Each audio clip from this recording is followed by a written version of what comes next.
प्राकट्य हुआ। ये भगवान के दूसरे अवतार थे। बोल कपिल भगवान की जय। भगवान कपिल भगवान प्रभु के परमपिता परमेश्वर के नारायण के अंश अवतार थे। इन कपिल भगवान ने माता देवहूति को सांख्य शास्त्र का उपदेश। ये वही कपिल हैं जिन्होंने सांख्य का प्रणयन किया। ये वही कपिल हैं जिन्होंने सगर के 60,000 पुत्रों को गंगा सागर में भस्म कर दिया। ये वही कपिल हैं जो सांख्य के प्रणेता हैं। ये वही कपिल हैं जो भगवान के दूसरे अवतार थे।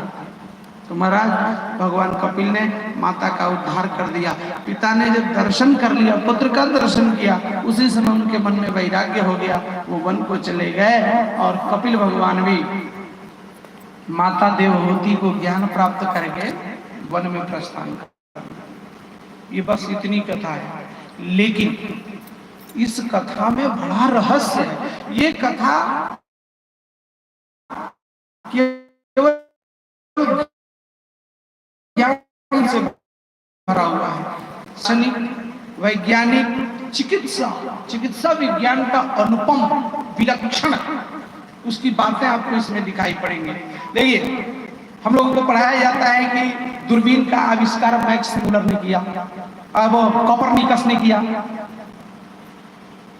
जब कोपरनिकस का जन्म भी नहीं हुआ था, 1810 के पहले तो उसका जन्म नहीं माना जाता, तो 1800 से पहले भी हमारे ऋषि मुनियों ने बिना किसी, इसमें दो बात आप जान लीजिएगा, कहां कहां कड़ी तोड़ तोड़ के छिपा के हमको उल्लू बनाया जाता है। ये मैं आपको बताना चाहता हूं कि कोपरनिकस से पहले ही ग्रह, नक्षत्र, ये सब कुछ लिख दिए गए।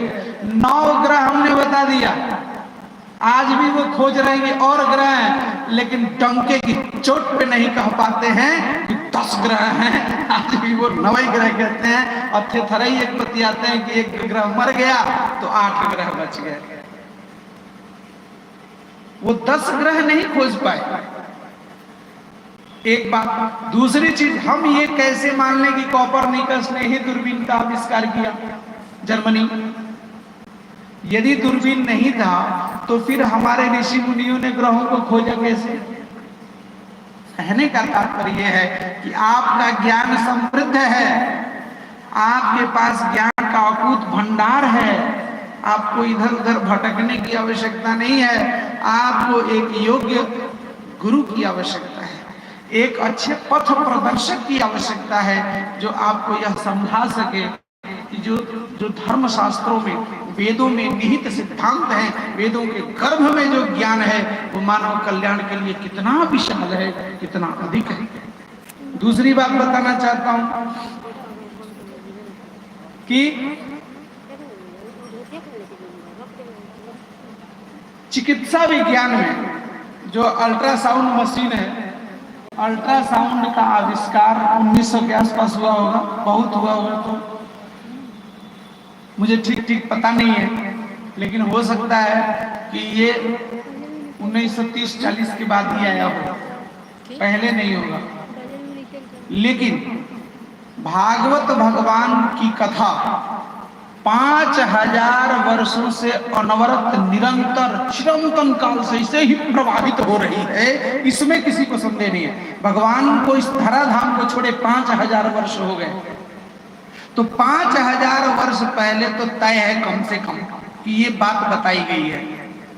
क्या? गर्भ में पल रहे शिशु, गर्भ में पल रहे शिशु का विकास, कल कलम पे, ये मैं कपिल मुनि, कपिल अवतार में बहुत कुछ नहीं कहा, तो केवल इतना कह के आपको बढ़ना चाहता हूं कि चिकित्सा विज्ञान का अद्भुत दृश्य आपको दिखाई देगा। 4th स्कंद पढ़िएगा भागवत का, 3य स्कंद का अंतिम।